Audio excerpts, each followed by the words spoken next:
We're listening to a Django Reinhardt tune called Swing 41, featuring Jack McGann on acoustic guitar, Paul Sykes on electric guitar, Dennis Gormley on bass, and Ken Ulansey on sax. Together, they were the Swing Band, whose music ranged from early to contemporary jazz, well seasoned with swing and a little bit of bebop.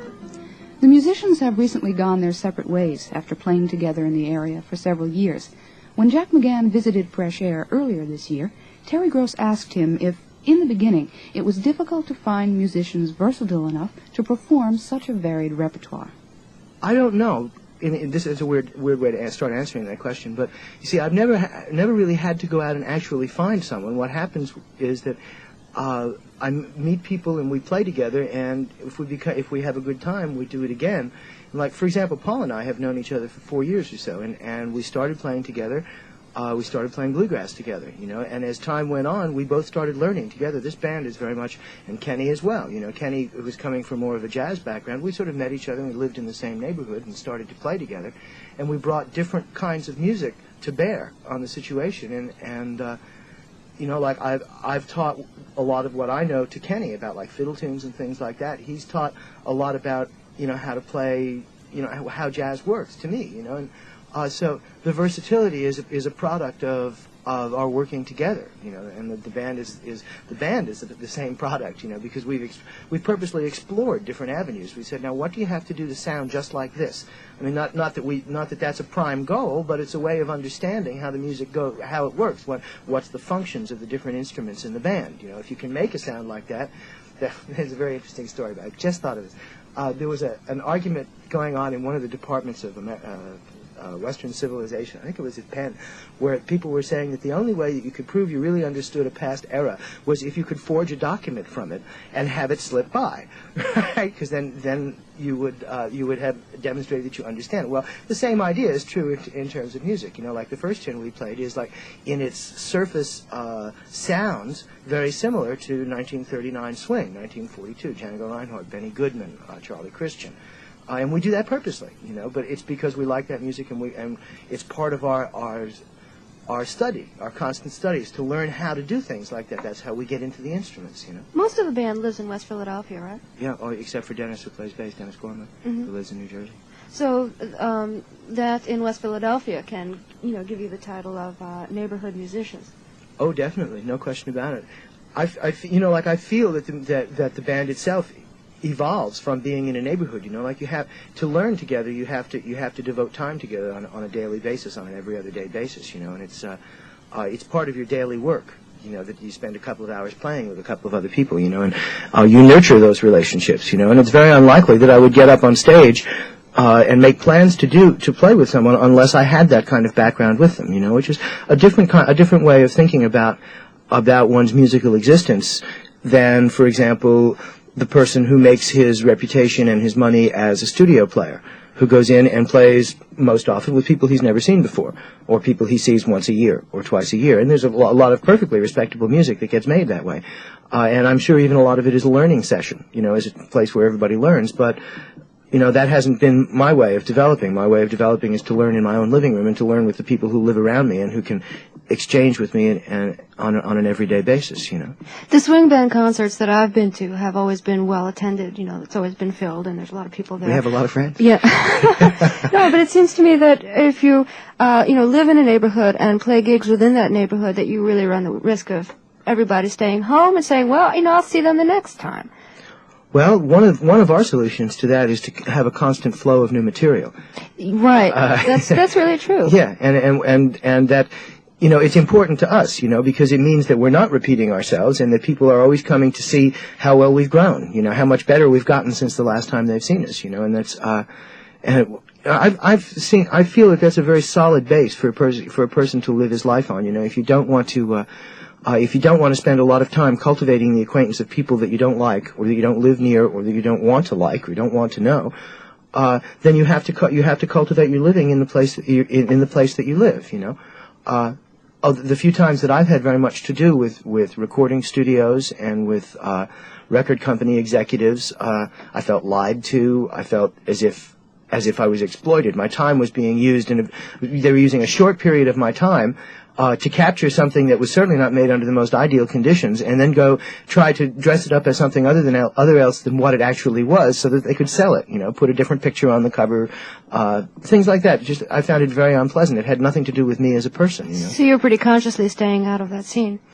Yeah, well, I mean, you can't get into it too much in Philadelphia or in any town unless you walk on their door, you knock on their door and say, "Hey, listen to me, we're good," And I'd prefer to live buoyed up by the community around me. I mean, I don't have to go to them and tell them I'm good. I know I'm good. There's people around the corner that think so, that'll come and see us.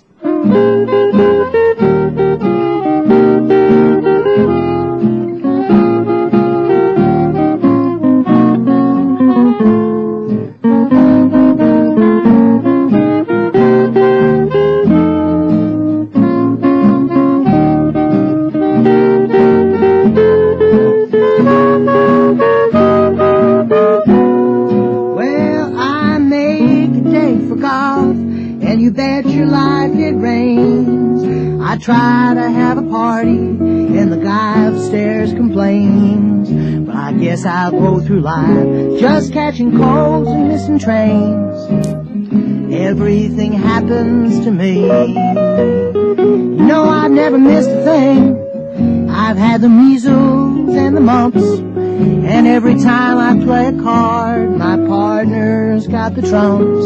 Well, I guess I'm the kind of fool that never looks until he jumps. Everything happens to me. At first I thought that you could break the jinx for me, that love would turn the trick in and despair.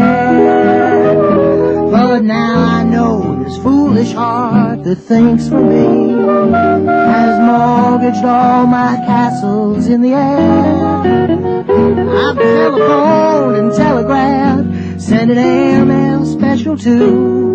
Your answer was goodbye, and there was even postage due. I fell in love just once, and it was with a guy like you. Oh, everything happens to me.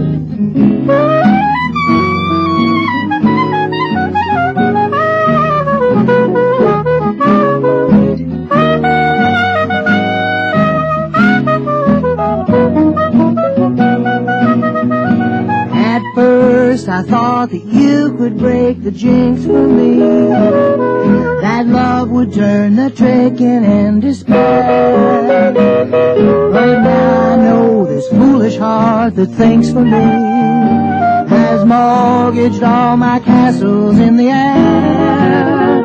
I telephoned and telegraphed, sent an airmail special too. Your answer was goodbye, and there was even postage due. I fell in love just once, and it was with a creep like you. Oh, everything happens, yes, everything happens, everything happens to me.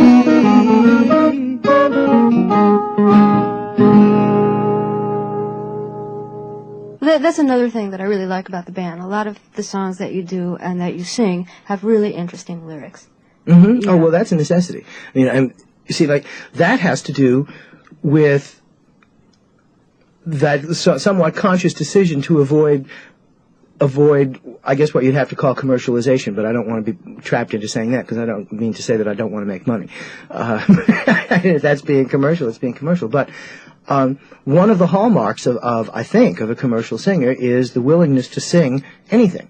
You write the song, put the words in front of me, I'll open my trap, and out they'll come. And what's more, I'll manage to make it sound convincing. Now, that's not a bad idea, and it's not a That's what Billie Holiday was supposed to do. Yeah, it's not an ignoble tradition, certainly. There have been many singers that have really put their heart and soul into that, you know. Myself, I feel too personally connected with my voice and my head to be opening my trap and saying things I don't think. You know, so I had to find a song that I really like means that I have to find a song that really says somewhere in there something about the way I feel about myself, my lover, my state in life, you know. A perfect example is that tune, Having Myself a Time, that I learned from Billie Holiday.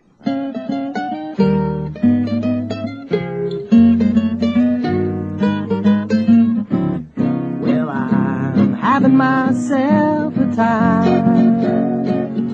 Yes, I'm doing what I want. I like what I do. I get what I want. I like what I get. And I'm having myself a time. Yes, and I'm certainly in my prime. Well, I'm living like a lord, acting like a loon, sleeping in the sun and howling at the moon. And I'm having myself a time. When I hum songs, they're all dumb songs, without a reason or rhyme. And I'm having myself a time. Yes, I'm happy as a bird, flying up above. If I want a little love, I get a little love. And I'm having myself a time.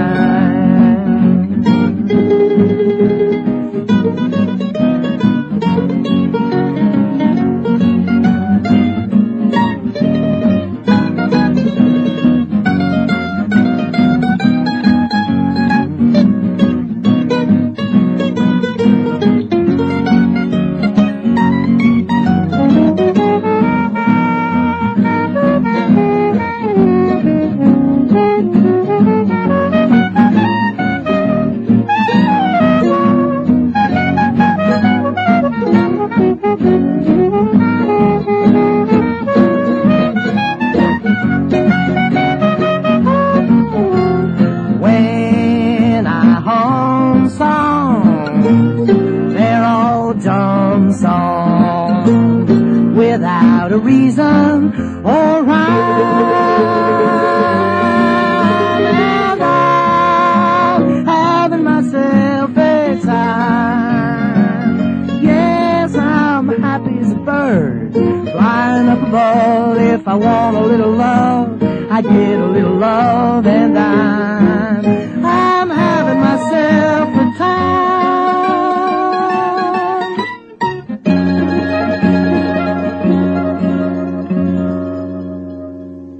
Jack McGann, having himself a time with the swing band. We also heard Jack McGann in an earlier conversation with Terry Gross. And that puts to rest this edition of Airfare. I'm Liane Hansen, and I hope you will tune in again next week when we'll hear from those visual artists in our midst.